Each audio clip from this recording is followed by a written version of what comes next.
चलो भैया, तो सबसे पहले आज हम शुरुआत करते हैं किसके बारे में, पीरियोडिक प्रॉपर्टीज में है भाई हमारी एटॉमिक रेडियस। किसके बारे में बात करेंगे बच्चों, एटॉमिक रेडियस के बारे में बात करेंगे। तो ध्यान से देखिएगा, एटॉमिक रेडियस बोलो या फिर एटॉमिक साइज बोलो, उसके बारे में हम क्या करेंगे, बात करेंगे। ठीक है, सबसे पहली प्रॉपर्टी है। तो नंबर 1 जो आपको यहां पर सबसे पहले ध्यान रखनी है वो ये है कि पीरियोडिक टेबल के अंदर आपके दो चीजें होती है, एक होता है पीरियड और दूसरा क्या होता है भाई, दूसरा होता है ग्रुप। आ रही बात समझ में। तो यूजुअली जनरली क्या होता है, ग्रुप में जब आप ऊपर से नीचे की तरफ आते हैं तो साइज क्या होता है, इंक्रीज होगा। तो ग्रुप में क्या है भैया, ग्रुप में होता है टॉप टू बॉटम जो हमारा साइज है वो क्या होगा भाई, वो होगा बच्चों इंक्रीज होगा, कोई दिक्कत वाली बात है। पीरियड में क्या होगा, पीरियड में ये होगा हमारा कि जब आप लेफ्ट टू राइट जाएंगे, दाएं से बाएं की तरफ को मूव करेंगे, तो बेसिकली वहां का साइज क्या होता है बच्चों, डिक्रीज होता है। तो ये तो आपका क्या होगा, ये आपका जनरल ट्रेंड होता है जिसको हम यहाँ पर क्या करने वाले हैं भाई, फॉलो करने वाले हैं। तो along the across the period size जो है वो इंक्रीजेस डाउन द ग्रुप। जब आप पीरियड में जा रहे होते हैं तो ऊपर से नीचे आने पर साइज क्या होगा आपका, इंक्रीज होगा, और जब आप पीरियड में लेफ्ट टू राइट जा रहे हैं तो बेटा आपका साइज क्या होता है, यूजुअली डिक्रीज होगा। समझ में आ रही बात, ये तो हमारा जनरल ट्रेंड है। अब हम बात करने वाले हैं भैया हमारी कितने टाइप की एटॉमिक रेडियस होगी, तो हम उसके बारे में बात करेंगे। सबसे पहला जो रेडियस होगा बेटा हमारी, वो होती है हमारी यहाँ पर कोवेलेंट रेडियस। क्या होती है बच्चों, कोवेलेंट रेडियस। कोवेलेंट रेडियस किसके बीच में देखने मिलती है, ये मिलती है बिटवीन नॉन मेटल। समझ में आ रही बात, कहां देखने मिलेगी भैया, नॉन मेटल्स के बीच में आपको क्या होती है, कोवेलेंट रेडियस देखने मिलेगी। उसके अलावा एक और रेडियस आपकी आती है, कौन सी रेडियस होगी भैया, मेटेलिक रेडियस। समझ में आ रही बात, मेटेलिक रेडियस कहां देखने मिलेगी आपको, ये मिलेगी आपको बिटवीन मेटल्स के बीच में। एंड लास्ट एंड फाइनल जो टाइप की रेडियस है आपका, वो क्या होती है, वो होती है बच्चों वंडरवाल रेडियस। क्या होती है जी, वंडरवाल रेडियस। और ये वंडरवाल रेडियस कहां देखने मिलती है आपको, बिटवीन नोबल गैस या फिर इनर्ट गैस के बीच में आपको ये इस तरह से दिखाई पड़ती है। समझ में आ रही बात। अगर मैं इनको ऑर्डर करूं भाई, आर कोवेलेंट रेडियस को मैं रिप्रेजेंट करूंगा आरसी से, मेटेलिक को रिप्रेजेंट करूंगा आरएम से, और वंडरवाल को रिप्रेजेंट करूंगा आरवी से। समझ में आ रही बात। अगर मैं इनका सीक्वेंशियल ऑर्डर देखूं तो सबसे बड़ा साइज किसका होगा, आरवी का, देन क्या होगा आरएम, और सबसे लास्ट में क्या होगा, आरसी। तो ये आपका स्टैंडर्ड डाटा है जो आपको क्या करना है भाई, यूज करना है। तो सबसे ज्यादा बड़ी रेडियस किसकी होगी, वंडरवाल रेडियस होगी। उसके बाद में क्या होगी भाई आपकी, मेटेलिक रेडियस होगी, और सबसे लास्ट में आपकी क्या होती है, कोवेलेंट रेडियस होगी। सबसे छोटी आपने क्या रखनी है, ध्यान रखनी है। अब ऐसा क्यों बताया गया, क्योंकि बेटा इसी से रिलेटेड हमारे क्या है, क्वेश्चन है आगे के। कैसे हैं क्वेश्चन, वो हम यहाँ पर देख लेते हैं, चलिएगा। ठीक है, तो चलो बच्चों देखिएगा। सबसे पहले मैं पीरियड नंबर 1 की बात करता हूं। मेरे पास में क्या है, हाइड्रोजन है। क्या है भैया, पीरियड नंबर 1 मेरे पास में क्या है भाई, हाइड्रोजन है, और हाइड्रोजन के साथ साथ क्या हो गया, हीलियम हो गया। क्या है भाई मेरे पास में, एक हाइड्रोजन है और दूसरा क्या हो गया, हीलियम हो गया। बोलो भाई,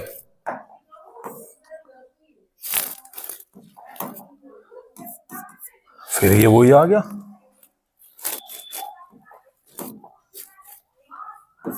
हाँ, एक हाइड्रोजन हो गया और दूसरा क्या हो गया, हीलियम। अच्छा बताओ, हाइड्रोजन मेटल है कि नॉन मेटल, नॉन मेटल है, जाहिर सी बात है। तो ये कौन सी रेडियस शो करेगा, कोवेलेंट। इसकी रेडियस कौन सी है, कोवेलेंट रेडियस है। हीलियम क्या है, इनर्ट गैस, नोबल गैस, इसकी रेडियस कौन सी है, वंडरवाल वाली। वंडरवाल वाली बड़ी होगी क्या नहीं होगी, तो इसीलिए हीलियम का साइज क्या होगा, बड़ा होगा। किसके मुकाबले में, हाइड्रोजन के मुकाबले में। आसान है भैया, अरे कोई दिक्कत वाली बात है। सेकंड नंबर की हम बात करते हैं। अगला क्वेश्चन जो होता है हमारा ग्रुप नंबर 2 को लेकर के, और ग्रुप नंबर 2 हमारा कौन सा है, वो होता है हमारा लिथियम। ग्रुप नंबर 2 कौन सा हमारा, lithium, beryllium, boron, carbon, nitrogen, oxygen, fluorine, और ये क्या आ गया हमारा, ये आ गया नियोन। समझ में आ रही बात। अब इसमें आपको क्या लेकर चलना है, इसमें आपको एटॉमिक साइज लेकर के चलना है। तो साइज कैसे लेंगे, ध्यान से देखिएगा। तो बेटा जो आपका ये होता है ना, क्या होता है बोला, आपका ये जो आपका लिथियम और बेरिलियम है, ये क्या है आपके, ये तो आपका मेटल होगा, हाँ या ना। बोरोन, कार्बन, नाइट्रोजन, ऑक्सीजन और फ्लोरीन, ये आपका क्या होगा, ये आपका नॉन मेटल होता है। अबे होगा क्या। और नियोन क्या है आपका, ये आपका इनर्ट गैस है। तो इतना तो हमें समझ में आता है कि इनर्ट गैस वाली रेडियस क्या होगी हमारी, आरवी, नॉन मेटल वाली रेडियस क्या होगी, आरसी, और मेटल वाली रेडियस क्या हो गई हमारी, आरएम हो गई। इतना तो हमारी समझ में आ गया। और मैंने आपको ऑर्डर क्या बताया था, सबसे बड़ी आरवी होगी, उसके बाद में क्या होगा आरएम, और उसके बाद में क्या होगा आरसी। ठीक है। सेकंड प्रॉपर्टी जो बेटा तुम मेरी तरफ मत देखो, तुम अपने टेस्ट पे ध्यान करो, तुम्हारा काम नहीं है। ठीक है। सेकंड प्रॉपर्टी यहाँ पर क्या है कि लेफ्ट टू राइट जाने पर साइज क्या होगा, लगातार डिक्रीज होता चला जाएगा, घटता चला जाएगा। तो कोवेलेंट रेडियस में क्या है, कि ये ऐसे लगातार साइज क्या होगा, डिक्रीज होगा, हाँ या ना? अरे होगा कि नहीं होगा, ध्यान से देखिएगा। उसके बाद में ये आपका बेरिलियम का, लिथियम का साइज सबसे बड़ा होगा, देन बेरिलियम का, भाई लेफ्ट टू राइट जाने पे है। मेटालिक और कोवेलेंट में कौन बड़ा होगा? मेटालिक होगा, ये ऐसे होगा। लेकिन बस ये जो नियोन है ना, ये उठ करके कहां आ जाएगा? यहां पर सबसे ज्यादा, सबसे आगे आ जाएगा। तो ये आपका करेक्ट ऑर्डर है किसका भाई? साइज का। समझ में आ रही बात? तो ये आपको साइज क्या रखना है भाई? ध्यान रखना है। बोलो, कोई दिक्कत किसी तरह की? अरे कोई दिक्कत वाली बात है? बोलो। हाँ ठीक है, तो ये क्या है आपका? ये था आपका एटॉमिक साइज को लेकर के। उसके अलावा कभी कभी आपको आयनिक देखने मिले, बहुत सारी चीजें हैं। तो मैं आपको एक क्या बता देता हूं, एक आपको बड़ी सिंपल से ट्रिक बता देता हूं। जब भी आपको साइज मेजर करना है, क्या देखना है भैया? साइज मेजर करना है, तो आप सबसे पहले क्या क्या काउंट करेंगे? आप सबसे पहले काउंट करेंगे नंबर ऑफ शेल को। क्या काउंट करेंगे? Number of shell. आप देखो कि जो जितने पीरियड में होगा उसमें उतनी शेल है। फर्स्ट पीरियड में है तो एक ही शेल मिलेगी, सेकंड में है तो दो है। जिसपे जितनी ज्यादा नंबर ऑफ शेल होगी उसका साइज भी क्या होगा? उतना ही ज्यादा होगा। पहली बात। अगर मान लो नंबर ऑफ शेल कांस्टेंट आ रही है, तब आप क्या देख सकते हैं? तब आप देखेंगे इलेक्ट्रॉन का नंबर। किसका नंबर देखेंगे भाई? इलेक्ट्रॉन का। इलेक्ट्रॉन का नंबर भी सेम आ रहा ना, तब आप सबसे लास्ट में क्या देखने वाले हैं? प्रोटॉन का नंबर। यानी कि अगर नंबर ऑफ शेल ज्यादा होंगी तो साइज भी ज्यादा होगा। जितने ज्यादा इलेक्ट्रॉन है साइज भी उतना ही बड़ा। जितने कम प्रोटॉन होंगे, कम, वो क्या होगा आपका? उतना ही साइज क्या होगा? बड़ा होगा। कहने का मतलब क्या है कि साइज जो है वो नंबर ऑफ शेल के डायरेक्टली प्रोपोर्शनल होगा, साइज जो है वो नंबर ऑफ इलेक्ट्रॉन के डायरेक्टली प्रोपोर्शनल होगा, और साइज जो है वो नंबर ऑफ प्रोटॉन के इनवर्सली प्रोपोर्शनल होता है। तो ये ट्रिक आपको क्या रखनी है भैया? ये ट्रिक आपको याद रखनी है। इस ट्रिक से आपके सभी क्वेश्चन एटॉमिक साइज के हो जाते हैं। यहां तक बात बताओ, समझ में आई कि नहीं है बात? अरे बोलो भाई, अरे बोलो, कोई दिक्कत वाली बात है? तो ये आपके नोट्स में लिखी हुई है, कोई दिक्कत वाली बात नहीं। एक लास्ट में आपका कॉलम बना हुआ है, वो किसका बना हुआ है? एटॉमिक साइज, उसका आयोनिक रेडियस का। अबे बना हुआ है क्या? है भाई? बन रहा नहीं बन रहा? तो चलिए, आयोनिक रेडियस क्या है ध्यान सुनिएगा भाई। ये एटम है, देखो एटम है। एटम ने अगर एक इलेक्ट्रॉन को क्या करा? गेन करा, तो क्या बन गया? ये एनायन बना। और एटम ने अगर एक इलेक्ट्रॉन को रिमूव कर दिया तो क्या बन गया? ये कैटायन बन गया। अब ध्यान से देखिएगा, ध्यान से देखिएगा, मेरी बात ध्यान सुनिएगा। मान लो इस एटम के पास में कितने इलेक्ट्रॉन है? टोटल एक्स है कि नहीं है? इसने एक इलेक्ट्रॉन ऐड कर दिया तो इसके पास कितने हो गए? x+1। इसका कम हो गया तो इसके पास कितने हो गए? x-1। सबसे ज्यादा इलेक्ट्रॉन कहां है? यहां पर। सबसे कम कहां है? यहां पर। तो इलेक्ट्रॉन जितना ज्यादा, साइज क्या होगा? उतना ही ज्यादा होगा। तो सबसे बड़ा साइज किसका है भैया? आपके एनायन का होगा। उसके बाद में किसका होगा? एटम का होगा। और सबसे लास्ट में किसका होगा भाई? कैटायन का होगा। तो ये किसके लिए है? ये हमारे आयोनिक रेडियस के लिए निकल करके आता है। ठीक है, इससे रिलेटेड मैं क्वेश्चन और आपको करा देता हूं भाई। मेरे पास में क्वेश्चन है, मेरे पास में क्वेश्चन क्या है? मेरे पास में क्वेश्चन है कि कार्बन यहाँ पर -4 है, नाइट्रोजन -3 है। अच्छे से भी छोड़ दो, ज्यादा लेंथी हो जाएगा। ठीक है, मेरे पास में क्वेश्चन है ऑक्सीजन -2 है, फ्लोरीन -1 है, नियोन है, सोडियम +1 है, और मैग्नीशियम क्या है भैया? +2 है। आपको इसको साइज के हिसाब से क्या करना? अरेंज करना। तो सबसे पहले आप क्या देखो? नंबर ऑफ शेल देखनी है आपको, इसमें क्या है। तो जब आप इसको चेक करोगे तो ये दोनों कहां है? सेकंड ग्रुप के हैं, तीनों के तीनों सेकंड पीरियड के, और ये थर्ड पीरियड के हैं। लेकिन ये एक इलेक्ट्रॉन, दो इलेक्ट्रॉन छोड़ करके इनके पास में केवल 2 ही शेल बचे हैं भाई। इसका नियोन का एटॉमिक नंबर कितना है? इसका सोडियम का 11, प्लस का साइज है, मतलब प्लस का चार्ज है। एक इलेक्ट्रॉन इसने छोड़ दिया तो इलेक्ट्रॉन कितने बचे इसके पास में? 2 और 8। हाँ ना? मैग्नीशियम का 12, इसके पास भी कितने बचे? 2 और 8। इसके पास भी कितने हैं? 2 और 8। फ्लोरीन के पास भी कितने हैं? 2 और 8। ऑक्सीजन के पास भी कितने हैं? 2 और 8। यानी नंबर ऑफ इलेक्ट्रॉन क्या दिख रहे हैं यहाँ पर आपको? सेम दिख रहे हैं। अरे दिख रहे नहीं दिख रहे? तो ऐसी स्पीसीज जिनके नंबर ऑफ इलेक्ट्रॉन सेम है, इन सभी स्पीसीज को हम क्या बोलते हैं भाई? आइसो इलेक्ट्रॉनिक स्पीसीज के नाम से जानते हैं। किस नाम से जानते हैं बच्चों? आइसो इलेक्ट्रॉनिक स्पीसीज के नाम से इसको हम जानते हैं। यहां तक कहानी समझ में आई? अब सर शेल भी का नंबर भी, यहाँ पर भी 2-2 शेल दिखाई पड़ रही है। नंबर ऑफ इलेक्ट्रॉन भी, यानी शेल भी कांस्टेंट है, इलेक्ट्रॉन भी कांस्टेंट है। क्या देखना है? प्रोटॉन का। ऑक्सीजन का एटॉमिक नंबर कितना है भैया? बोलो। 6। ऑक्सीजन का 8 है भाई। इसका 8 है तो इसमें 8 प्रोटॉन हो गए। इसमें कितने हैं? 9, इसमें 10, ये 11, ये 12। इधर से इधर जाने पर प्रोटॉन का नंबर बढ़ता जा रहा, तो साइज क्या होगा? घटता चला जाएगा। तो यानी कि यहाँ पर मैग्नीशियम का साइज, फिर ये इस तरह से आपका क्या होगा? ये साइज यहाँ पर लगातार डिक्रीज होगा। तो मैं यहाँ पर ऐसे ही लिख देता हूँ कि यहाँ का जो साइज है लगातार, वो क्या होगा भाई? साइज लगातार क्या होगा? डिक्रीज होगा, क्योंकि नंबर ऑफ प्रोटॉन यहाँ पर क्या होंगे? इंक्रीज होंगे। हालांकि इतने एडवांस लेवल के क्वेश्चन स्कूल के एग्जाम के अंदर तो नहीं आएंगे, डोंट वरी अबाउट इट। अच्छा, मैंने पेपर कहा था स्कूलों के अरेंज करने के लिए किया। बेटे तुमने देखा अपने स्कूल का पेपर? किसी बच्चे के पास में 11th का फाइनल ईयर का केमिस्ट्री का पेपर है क्या अपने स्कूल का? नहीं। हर्षिता नहीं? तुम्हारे पास भी नहीं? सिमोन तो इसके पास तो था नहीं, उसी दिन मना कर दी। हाँ भाई, मिला कहीं से तुम्हें? बेटे कहने से कुछ नहीं काम चलने का। महीने की अगले महीने पेपर है तुम्हारे स्कूल के, प्रैक्टिकल वगैरह में घुस जाओगे तुम। समझ में आ रही ना बात? लापरवाही मत करो बिल्कुल भी। स्कूलों का पेपर अरेंज करो, 11th का सैंपल पेपर अरेंज नहीं कर पा रहे तो पेपर तो अरेंज करो स्कूलों के, उनके क्वेश्चन करो प्रैक्टिस के लिए, ठीक है? चलो भाई, अरे कोई दिक्कत वाली बात है भाई यहाँ तक? तो ये क्या था हमारा?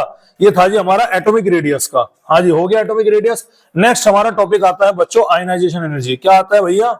Ionisation energy. आयोनाइजेशन एनर्जी के बारे में अब हम क्या करने वाले हैं भैया? बात करने वाले हैं, ठीक है जी।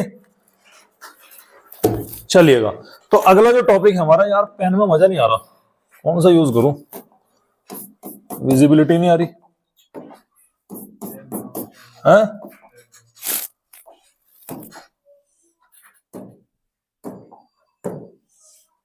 यही ले लेते हैं, देखी जाएगी। हाँ चलो अपना, कोई बात नहीं।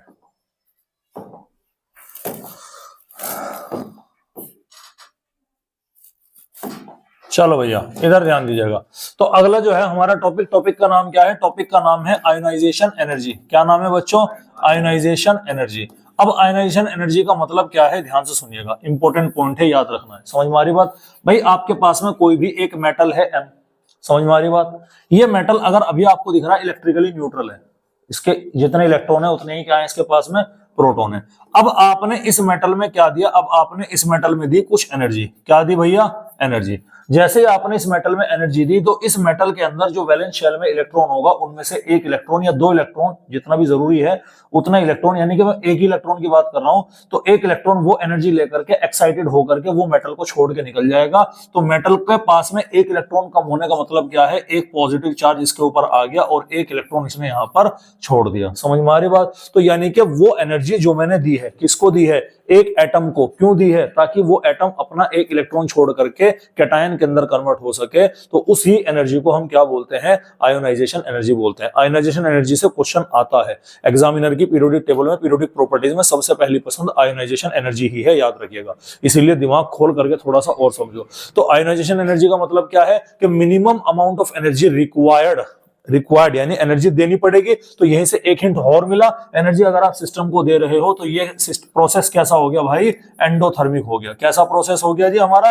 एंडोथर्मिक हो गया। ये भी आपको क्या रखना है? ध्यान रखना है। एंडोथर्मिक हो गया, एनर्जी देनी लग रही है, तो मतलब डेल्टा H की वैल्यू यहां पर क्या होगी भैया? पॉजिटिव होगी। ये कुछ कंक्लूजन हमने यहां से इसका निकाल लिया डेफिनेशन से। समझ में आ रही बात? उसके अलावा यहां पर मेटल जो हम यूज करेंगे वो आइसोलेटेड करेंगे, और आइसोलेटेड मेटल जो है वो केवल और केवल गैसियस फॉर्म में है। तो गैसियस एटम को गैसियस कैटायन के अंदर कन्वर्ट करने में लगने वाली जो एनर्जी है, जिससे कम से कम एक इलेक्ट्रॉन आपका निकल जाए, उसी एनर्जी को हम क्या बोलते हैं? आयोनाइजेशन एनर्जी बोलते हैं। समझ में आ रही बात? डेफिनेशन आपकी बुक के अंदर लिखी रही है, आपके नोट्स के अंदर, कि minimum amount of energy required to remove the most loosely bounded electron from an isolated gaseous atom to convert it into gaseous cation. Definition रट लेना। समझ में आ रही बात? बोर्ड के पेपर दे रहे हैं ना, मतलब स्कूल के पेपर दे रहे हैं, तो डेफिनेशन बेटा थोड़ा सा आपको क्या करना पड़ेगा?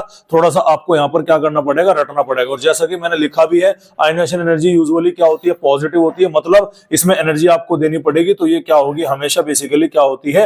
एंडोथर्मिक होती है। समझ में आ रही बात? उसके बाद में एक और टर्म आती है हमारी सक्सेसिव आयोनाइजेशन एनर्जी। ध्यान से सुनिएगा, ध्यान से सुनिएगा भैया। मेरे पास में मेटल है, ये गैसियस फॉर्म में होगा, इसमें से मैंने क्या निकाला? एक इलेक्ट्रॉन निकाला। ध्यान से सुनिएगा, एक इलेक्ट्रॉन निकाला, ठीक है। अब इसमें से मैंने क्या निकाला? एक और इलेक्ट्रॉन निकाल दिया, तो ये क्या हो गया? M+2।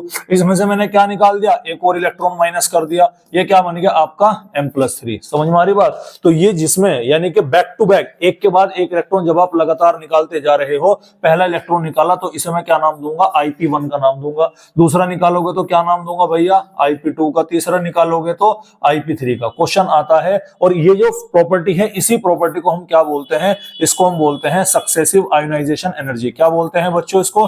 Successive ionisation energy. Successive का मतलब है बैक टू बैक, लगातार। समझ में आ रही बात? अब यहां से ऑर्डर पूछा जाएगा कि IP1, IP2, IP3 में सबसे ज्यादा कौन है? मेरी बात ध्यान सुनिएगा, मेरी बात बड़े गौर से सुनिएगा भाई। ऐसा समझिएगा कि ये हमारा न्यूक्लियस है, और ये न्यूक्लियस के बाहर वैलेंस इलेक्ट्रॉन है। ध्यान से सुनिएगा, ये न्यूक्लियस ने इस इलेक्ट्रॉन को बांध करके रख रहा, तो ये अच्छे से इलेक्ट्रॉन को बांध कर कब रखेगा? जब वो इलेक्ट्रॉन न्यूक्लियस के पास में होगा, या वो इलेक्ट्रॉन न्यूक्लियस के दूर होगा। बताओ कब बांध के अच्छे से रखेगा? जब पास होगा, कॉमन सेंस की बात है। तो अगर ध्यान सुनिएगा, पास होने का मतलब अगर साइज छोटा है तो इलेक्ट्रॉन कहां रहेगा, न्यूक्लियस के पास रहेगा। अगर न्यूक्लियस के पास रहेगा तो उस इलेक्ट्रॉन को छुड़ाने में एनर्जी बहुत ज्यादा खर्च करनी पड़ेगी, नहीं करनी पड़ेगी। आप ऐसा मान के चलिएगा कि भैया देखो, आप हो, आपके घर पे आपके फादर मौजूद हैं। बहुत सारे बच्चे ऐसे होते हैं जिनके फादर बाहर काम करते हैं, यानी ध्यान नहीं दे पा रहे अपने बच्चे के ऊपर, बाहर रह के अर्न तो कर रहे, लेकिन वो सोचते हैं कि बच्चा घर पे सेफ है, लेकिन ऐसा नहीं होता। अब बहुत सारे पेरेंट्स ऐसे हैं, अब मान लो आपके फादर घर से बाहर हैं, तो आप घर पर टाइम से भी नहीं जाते, मम्मी को तो कुछ मानते ही नहीं आप लोग। अरे होता है, नहीं होता है। हालांकि कुछ लोगों की मम्मी भी बड़ी खतरनाक होती है, वही लट संभाल ले, अल्लाह मैं देखो तुझे कोई दिक्कत वाली बात नहीं है। लेकिन आजकल के टाइम पे बच्चों की पैम्परिंग ज्यादा हो रही नहीं हो रही। पहले मेरा बाबू मेरा बच्चा, ये वो फलाना ठिकाना, ये खाएगा वो खाएगा, ठीक है, मतलब 10 चीजें तो बेचारे बनवा के खत्म करवा दें। आ रही बात समझ में? जैसे कल बना था, बोल दिया हमारे घर के बच्चों ने कहा भाई हम ये नहीं खाएंगे, तो उनकी मम्मी दूसरी चीजें बना के देने लग रही। तो आजकल पैम्परिंग बहुत ज्यादा हो रही बच्चों की। खैर वो तो हमारा कंसर्न नहीं है। अब मेरे कहने का मतलब ये है कि आपके फादर अगर घर पर मौजूद हैं, उसके मुकाबले में आप लापरवाह तब हो जाओगे जब आपके फादर घर पर नहीं है। समझ में आ रही बात? पॉइंट की बात है भाई ये, ठीक है। आप कहाँ जा रहा, आपको कहीं पे जाना, मतलब इस तरह से बोल सकते हैं, मतलब आप के फादर बाहर रहते हैं, काम वाम बाहर करते हैं, तो आप कभी स्कूल चले गए, आपके बिगड़ने के चांसेस ज्यादा होंगे। पीटीएम में आप जा नहीं सकते, आपके फादर का नंबर आपके स्कूल में नहीं है, तो आपकी हरकतें और ज्यादा बढ़ेंगी। समझ में आ रही बात? तो यानी कि जितने आपके फादर आपके नजदीक रहेंगे, उतना ही आपके छोड़ के भागने के चांसेस क्या होंगे, कम होंगे। लेकिन आपके फादर घर पे हैं, सुबह शाम देख रहे आपको, रात तू टाइम पे घर आया नहीं आया, कहाँ गया, कैसे गया, क्या तेरा स्कोर चल रहा, सारी चीजें। तो ऐसे कंडीशन में बच्चे के बिगड़ने के चांसेस क्या हो जाते हैं, कम हो जाते हैं। हालांकि बिगड़ने वाले कहीं भी बिगड़ जाते हैं, सख्ती में बिगड़ जाते हैं और ढिलाई में बिगड़ जाते हैं। लेकिन अब मेरा कंसर्न क्या है कि भैया एटम का साइज जितना छोटा होगा तो न्यूक्लियस उतनी ही मजबूती से इलेक्ट्रॉन को बांध के रखेगा, हाँ या ना? बांध के रखेगा, नहीं बांध के रखेगा? एटम का साइज जैसे जैसे छोटा होता चला जाएगा तो न्यूक्लियस उसे और मजबूती से बांध के रखेगा। न्यूक्लियस मजबूत, अब देखो ये ऐसे है, ये एक माँ बाप है, इसका एक बच्चा मर गया, ध्यान सुनना, एक बच्चा मर गया, तो ये एक बच्चा कम हो गया इसके पास में, तो ये माँ बाप अब बाकी के बच्चों को थोड़ा सा और ध्यान से रखेगा, नहीं रखेगा? अब मान लो इसके 2 चले गए तो ये और ज्यादा ध्यान से रखेगा। समझ में आ रही बात? तो यानी कि इधर से इधर जाने पर न्यूक्लियस की पकड़ लगातार क्या हो रही, मजबूत होती चली जा रही। नतीजा, इलेक्ट्रॉन को छुड़ाने के लिए एनर्जी भी बढ़ती चली जा रही। तो यहां से यहां तक जाने पर जो हमारी आयोनाइजेशन एनर्जी की वैल्यू है वो क्या हो रही बेटा, इंक्रीज हो रही। दैट मींस कि IP1 से बड़ा होगा क्या, IP2, और IP2 से बड़ा क्या होगा बेटा, IP3 होगा। ये आपको सक्सेसिव आयोनाइजेशन एनर्जी को क्या रखना है भैया, ध्यान रखना है, ठीक है भाई? अरे कोई दिक्कत वाली बात है? चलिए, तो पूरे पीरियोडिक टेबल के अंदर जो मिनिमम आयोनाइजेशन एनर्जी है वो किसकी है भैया, आपकी वो सीजियम की है, जो कि एल्कली मेटल का है। और आपके जो पूरे पीरियोडिक टेबल के अंदर जो आपकी मैक्सिमम आयोनाइजेशन एनर्जी है वो किसकी होती है बेटा, आपकी हीलियम की होती है। याद रखिएगा, समझ में आ रही बात? सबसे ज्यादा जो मैक्सिमम आयोनाइजेशन एनर्जी है वो किसकी होगी, हीलियम की होगी, और मिनिमम किसकी होगी, आपके वो सीजियम की होती है। ठीक है, क्लियर है? उसके अलावा एक चीज और समझिएगा, एक चीज है सर ये तो नोबल गैस है और ये क्या है, एल्कली मेटल है। तो एक और कनेक्शन यहां से निकलता है कि जो आपका एक किसी भी ग्रुप के अंदर या किसी भी पीरियड के अंदर, अगर मैं बात करूं एक पीरियड में लेफ्ट टू राइट जाने पर, तो जो मिनिमम आईपी होगी वो किसकी होगी भाई, वो होगी हमारी एल्कली मेटल की। किसकी होगी बच्चों, एल्कली मेटल। एल्कली मेटल कौन से होते हैं, हेलिना की रब से फरियाद। समझ में आ रही बात? और जो आपकी मैक्सिमम आयोनाइजेशन एनर्जी है भैया वो किसकी होगी, आपके वो होगी नोबल गैस की। ये भी आपने क्या रखनी है, ये भी आपने ध्यान रखनी है। एग्जांपल, हाइड्रोजन और हीलियम में ज्यादा आयोनाइजेशन एनर्जी किसकी होगी, सर हीलियम की होगी। जैद खड़ा होकर पढ़ बेटे, पीछे जाके चल। हाइड्रोजन और हीलियम में ज्यादा आयोनाइजेशन एनर्जी किसकी होगी, हीलियम की होगी। समझ में आ रही कि नहीं आ रही बात आपको? अरे आ रही क्या, क्लियर है? अच्छा, ऑर्डर इसका ट्रेंड क्या है सर, आयोनाइजेशन एनर्जी। मैंने क्या बोला, जितना ज्यादा साइज होगा, जितना बड़ा साइज होगा एटम का, इधर ध्यान दो, एटम का साइज जितना बड़ा होगा इलेक्ट्रॉन को निकाल पाना उतना ही आसान होगा, तो उतनी ही कम क्या होगी इसकी आयोनाइजेशन एनर्जी होगी। जितना ज्यादा चार्ज होगा किसी भी एटम के ऊपर, किसी भी मेटल के ऊपर, उतनी ही ज्यादा क्या होगी, आयोनाइजेशन एनर्जी होगी। तो ये बेटा आपको क्या रखनी है, ये आपको ध्यान रखनी है। कोई दिक्कत वाली बात है यहां तक? अब एक यहां पर केस आता है किसको लेकर के, कॉपर को और जिंक को लेकर के, और सेम वे में आपके समझाया जाता है किसके भैया, क्रोमियम और मैंगनीज को लेकर के, वो हम यहां पर देखते हैं। तो ये हमारा क्या है, ये हमारा कॉपर है, और ये हमारा क्या है, ये हमारा जिंक है। कॉपर का एटॉमिक नंबर 29, जिंक का एटॉमिक नंबर 30। ध्यान से देखिएगा, क्वेश्चन ये है, कॉपर की इलेक्ट्रॉनिक कॉन्फ़िगरेशन हो गई 3d10 और ये क्या हो गई 4s1 की, और जिंक की इलेक्ट्रॉनिक कॉन्फ़िगरेशन हो गई 3d10 और ये क्या हो गई 4s2 की। क्वेश्चन क्या है, क्वेश्चन ये है कि जो फर्स्ट आईपी है, क्या है भैया, फर्स्ट आईपी। ध्यान से सुनिएगा, फर्स्ट आईपी जो है वो कॉपर की कम है और जिंक की क्या है, ज्यादा है। जबकि जो आपकी सेकंड आईपी है, जो सेकंड आयनाइजेशन एनर्जी है, वो कॉपर की ज्यादा है और जिंक की कम है। तो आंसर है वाई। ऐसा क्यों होता है? समझ में आ रही बात? अब ध्यान से देखिएगा, आईपी फर्स्ट, एक आईपी का मतलब एक इलेक्ट्रॉन छोड़ना, दो का मतलब दो इलेक्ट्रॉन छोड़ना। अभी ये इलेक्ट्रॉनिक कॉन्फ़िगरेशन है, इसका एक इलेक्ट्रॉन कौन सा छूटेगा? ये वाला छूटेगा बाहर का। तो बाहर का छूटने के बाद में इसकी जो इलेक्ट्रॉनिक कॉन्फ़िगरेशन बचेगी वो क्या बनेगी? 3d10। जिंक एक इलेक्ट्रॉन छोड़ करके क्या बनाएगा? 3d10 और 4s1। लेकिन देखो ये फुलफिल्ड है भाई, ये इलेक्ट्रॉन, ये डी भी क्या है? फुलफिल्ड है। ये इस तरह से है, ध्यान से देखिएगा, ये इस तरह से है। याद करो कि 1 2 3 4 5 6 7 8 और ये क्या 9 और 10 और ये क्या हो गया 4s2। ये इस तरह से भाई, ये फुलफिल्ड है। तो जब ये फुलफिल्ड है, स्टेबल की तरह से एक्ट कर रहा, अपना इलेक्ट्रॉन क्यों छोड़ना चाहेगा? तो इलेक्ट्रॉन छोड़ना नहीं चाहता तो बहुत ज्यादा एनर्जी खर्च करनी पड़ेगी आपको, क्या करने के लिए? इलेक्ट्रॉन को छुड़ाने के लिए। लेकिन जैसे कि स्वर्ग मूवी में कहा गया है कि हर इंसान की एक कीमत होती है, हर चीज की एक कीमत होती है। भाई किसी के पास में कोई घर है, अब वो आया, एक आदमी आया, आके कहने लगा तेरा घर खरीद दूं मैं, कहने लगा मैं बेचना नहीं चाहता, कहने लगा 50 लाख, क्या भाई बेचना नहीं, बोला 1 करोड़, बेचना नहीं, बोला 5 करोड़, 5 करोड़ बोलते उसका दिमाग ठनक जाएगा। समझ रहे? नहीं समझ रहे? अब घर नहीं हो चाहे वो 50 लाख का भी, लेकिन जहां से दिखा 5 करोड़ तो क्या मन हो गया? नहीं हो गया। वो फिर भी थोड़ा सा हिम्मत से करके बोल लगा, कहने लगा 5 करोड़ ना मैं नहीं बेच रहा, कहने लगा 10 करोड़ पकड़। समझ रहे बात को? मेरे कहने का मतलब क्या? कहने का मतलब ये है कि भैया जब तुम घर बेचना नहीं चाह रहे, जब तुम कोई काम करना नहीं चाह रहे और तुम्हें वो कराना पड़ रहा है तो बहुत ज्यादा एनर्जी लगानी पड़ेगी। तुम पढ़ाई नहीं कर रहे तो पढ़ाने के लिए क्या करना पड़ेगा? एनर्जी लगानी पड़ेगी, ताकत लगानी पड़ेगी। वही सेम कहानी क्या है यहाँ पर है। तो एक इलेक्ट्रॉन ये छोड़ेगा, ध्यान सुनिएगा, एक इलेक्ट्रॉन छोड़ेगा तो बहुत ज्यादा एनर्जी लगानी पड़ेगी। तो इसीलिए जिंक की पहली आयनाइजेशन एनर्जी बहुत ज्यादा है। अब एक एक इलेक्ट्रॉन छोड़ने के बाद में ये तो फुलफिल्ड रह गया ना, इसके पास में ये फालतू इलेक्ट्रॉन है, तो ये आसानी से इस इलेक्ट्रॉन को छोड़ देगा, जबकि इसको इलेक्ट्रॉन छोड़ने में और भी ज्यादा एनर्जी लगानी पड़ेगी। दैट्स व्हाई यहां पर ये ट्रेंड फॉलो होता है। और ये शायद नोट्स में मेंशन है क्या भाई? हाँ, नोट्स के अंदर मेंशन है, ठीक है, कि आयनाइजेशन एनर्जी क्रोमियम की वो कम होती है किससे? Ionisation energy first of manganese से, लेकिन जो सेकंड आयनाइजेशन एनर्जी है क्रोमियम की वो ज्यादा है मैंगनीज के मुकाबले में। यही सेम कहानी किसके लिए होती है? कॉपर के और जिंक के लिए भी यही सेम कहानी होती है। भैया आपको क्या रखनी है? याद रखनी है। अरे कोई दिक्कत वाली बात है भैया? थर्ड चीज यहाँ पर आपको ध्यान रखनी है वो है बेटा इलेक्ट्रॉन गेन एंथैल्पी। तो electron gain enthalpy ionisation energy की क्या होती है? बिल्कुल उल्टी होती है। आयनाइजेशन एनर्जी में आप एनर्जी दोगे, इलेक्ट्रॉन गेन एंथैल्पी में एनर्जी क्या होगी? रिलीज होगी। आयनाइजेशन एनर्जी में आप क्या करते हो? आप इलेक्ट्रॉन को निकालते हो। इलेक्ट्रॉन गेन एंथैल्पी में आप क्या जोड़ते हो? इलेक्ट्रॉन को जोड़ोगे। बाकी सारी की सारी कहानी क्या होगी? सारी की सारी कहानी सेम होती है। और अगर मैं पीरियड की बात करूं तो पीरियड में लेफ्ट टू राइट जाने पर आयनाइजेशन एनर्जी इंक्रीज होती चली जाती है और ग्रुप में आयनाइजेशन एनर्जी वो इलेक्ट्रॉन गेन एंथैल्पी ग्रुप में ऊपर से नीचे आने पर डिक्रीज होती चली जाती है। तो ये एज इट इज क्या रखना है भैया? आपने याद रखना है। लगभग सेम से ट्रेंड है, ठीक है। लास्ट में आता है बेटा हमारा इलेक्ट्रोनेगेटिविटी। लास्ट में क्या आता है बच्चों? इलेक्ट्रोनेगेटिविटी।